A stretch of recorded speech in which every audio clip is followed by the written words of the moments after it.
Olá, meu irmão, Shabbat Shalom para você, um sábado abençoado, um sábado de paz, presente de Deus para a humanidade, o Shabbat. E é nesse Shabbat, nesse sábado, que eu quero compartilhar e encerrar esse desafio aí do lenço, né?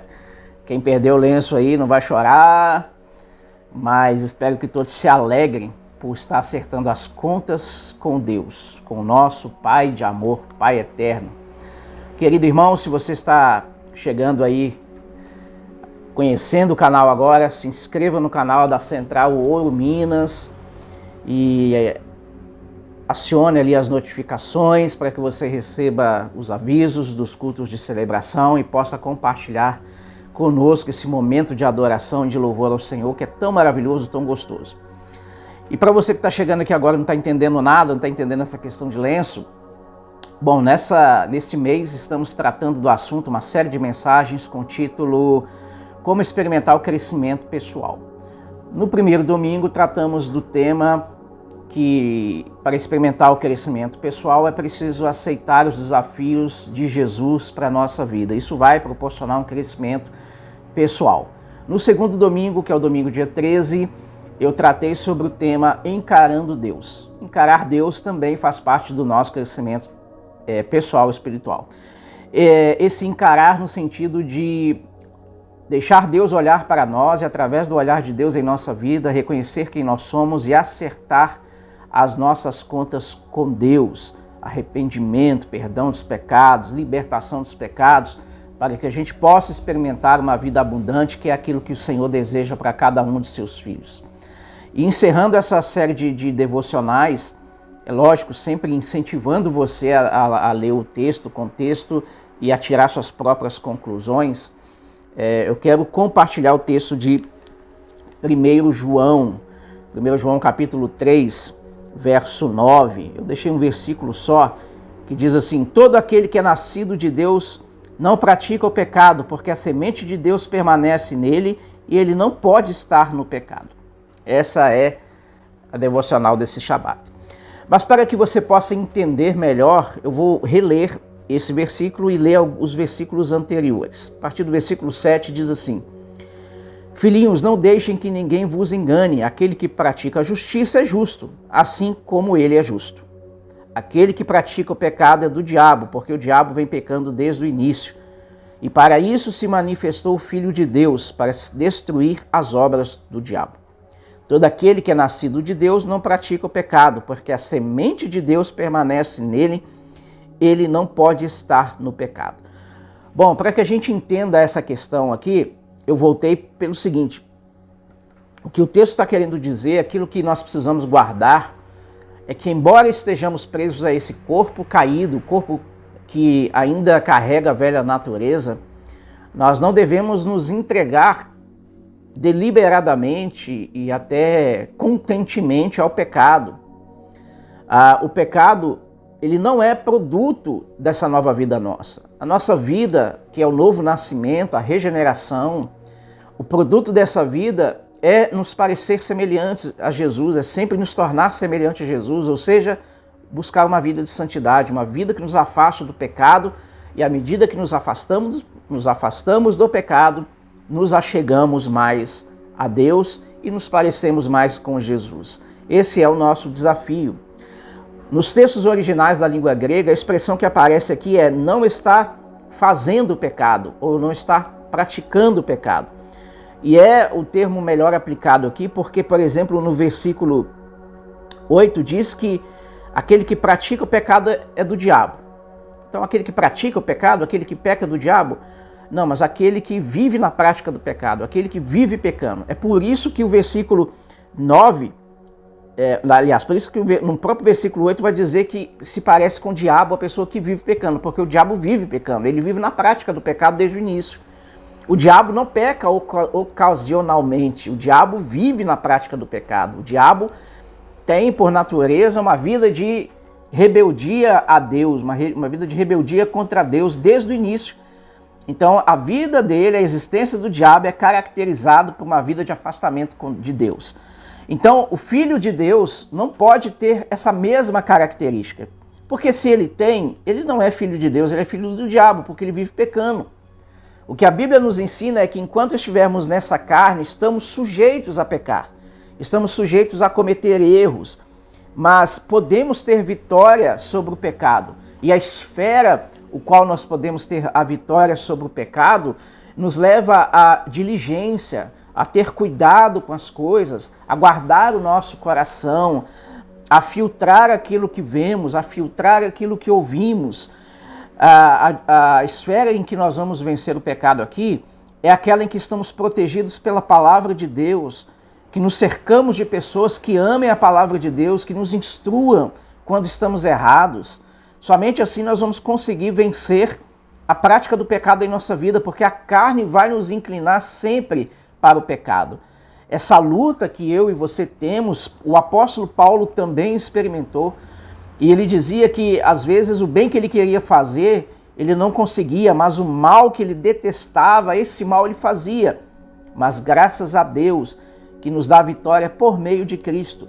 Então, amado, é por meio de Cristo que vamos vencer o pecado. Acertar as contas com Deus é permanecer em Jesus, é estar unidos a Jesus, é buscar em Jesus a resolução das nossas questões. Não praticar o pecado significa nos aproximar ao máximo de Jesus e nos momentos de luta da nossa alma, do nosso coração, quando a nossa carne nos inclina, nos puxa para o pecado, perguntar o que Jesus gostaria que eu fizesse, o que a palavra me instrui a fazer, como esse ato pode trazer glória ao nome de Deus, ou se esse ato, se essa prática vai trazer vergonha ao nome do Senhor. Isso que a palavra de Deus nos ensina. Acertar as contas com Deus significa isso. Significa analisar a nossa vida, fazer uma autoanálise, verificar os pontos em que temos maior dificuldade e aqueles pontos que porventura nós já entregamos ao pecado de tal forma que para a gente nem é pecado mais. É aquela história, às vezes a pessoa fala tanta mentira que a mentira para ela se torna verdade. Às vezes as pessoas vivem tão deliberadamente no pecado que o pecado já não é pecado para ela.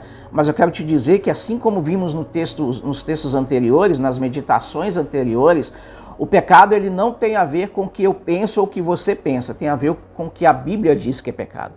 Se a Bíblia diz que é pecado, porque a Bíblia é um livro inspirado por Deus para trazer a vontade de Deus. E principalmente, se você e eu somos crentes em Jesus, se nós acreditamos nessa palavra, muito mais seremos cobrados por ela. Às vezes uma pessoa que não tem o entendimento e não tem a fé na palavra, ela pode até viver deliberadamente em pecado e vai pagar o preço lá na frente, na consumação, quando se acertar com Deus, na última oportunidade. Mas aquele que crê, à medida em que nós temos muito, mais será cobrado de nós. Se você tem a palavra, se você tem o Espírito de Deus, se você nasceu de novo, você tem muito. Aquele que tem muito será cobrado mais. Então que Deus nos ajude a acertar as contas com Ele. Que Deus nos ajude a desfrutar as coisas boas que Deus tem para nós, o caminho sobremodo excelente. Um caminho de paz, um caminho de vitória, um caminho de prosperidade, um caminho de paz do Espírito, um caminho de paz independente das circunstâncias, um caminho do amor de Deus para a nossa vida, um caminho que nos levanta, que nos restaura, que nos faz ver de uma maneira diferente. Esse caminho é o caminho de se tornar parecido com Jesus. É por isso que essa é a visão da Central Ouro Minas. Ser uma família semelhante a Jesus. E se nós queremos ser uma família semelhante a Jesus, devemos andar como Ele andou. Devemos praticar o que Ele praticou. E Jesus não se entregou ao pecado. Portanto, se eu sou filho de Deus e quero parecer-me com Jesus, eu devo lutar com todas as minhas forças e buscar no Senhor o refúgio quando eu não tiver forças, para depender do seu Espírito, da sua palavra, ter plena confiança de que não pecar é sempre a melhor solução. Então, amado, que o Senhor abençoe você, sua família, que o Senhor guarde seu coração, não somente nesse sábado maravilhoso, nesse Shabat, mas em todos os dias da sua vida. Eu espero que todas essas devocionais, desde segunda-feira até hoje, realmente abençoe a sua vida, te leve a meditar, te leve a refletir e te leve a tomar as decisões melhores para a sua vida. Eu refleti sobre todos esses textos e eles têm me ajudado a refletir e a tomar decisões que vão impactar a minha vida. Eu não posso fazer isso por você, só você pode fazer isso. O que eu trago é uma ajuda, uma orientação, é um incentivo para que você medite nesses textos, chegue às suas conclusões, mas mais do que isso, aplique. A nossa vida é mudada à medida que conhecemos a palavra e praticamos. Se simplesmente conhecemos os termos originais no grego, no hebraico, conhecemos as culturas da Bíblia e tudo, mas não praticamos, nós não somos pessoas sábias. Mas Deus tem poder para restaurar a nossa inteligência espiritual, para nos fazer pessoas sábias, para tomar as melhores decisões baseadas na sua palavra. Que o Senhor te abençoe e te livre de todas as amarras do pecado, de tudo aquilo que tem te atrapalhado, que tem impedido o seu crescimento pessoal, o seu crescimento espiritual.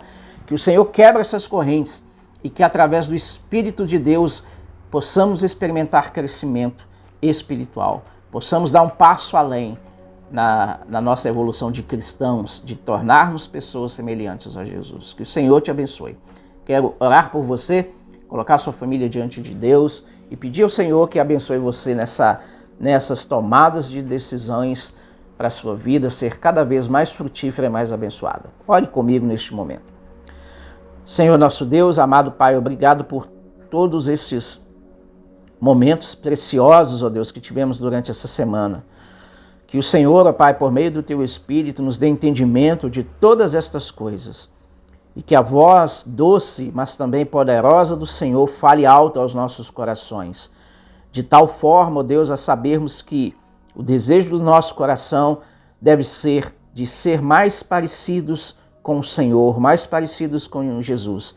Então ajuda, Pai, cada um que tem acompanhado essas devocionais, que tem tido as suas lutas na carne, suas lutas contra o pecado, suas lutas contra tudo aquilo, ó Deus, que é contra a vontade da Tua palavra, que é escrita para o nosso bem.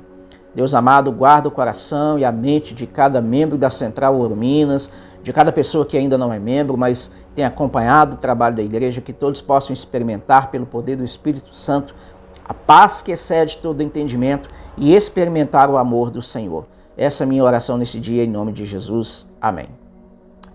Amém? Que Deus abençoe grandemente a sua vida. Foi um prazer, um privilégio poder compartilhar um pouquinho da palavra de Deus nesses 6 versos que todos nos levam ao mesmo lugar: arrependimento, intimidade com Deus e permanecer em Jesus. Que Deus te abençoe, que Deus guarde teu coração e Deus te livre de todo mal.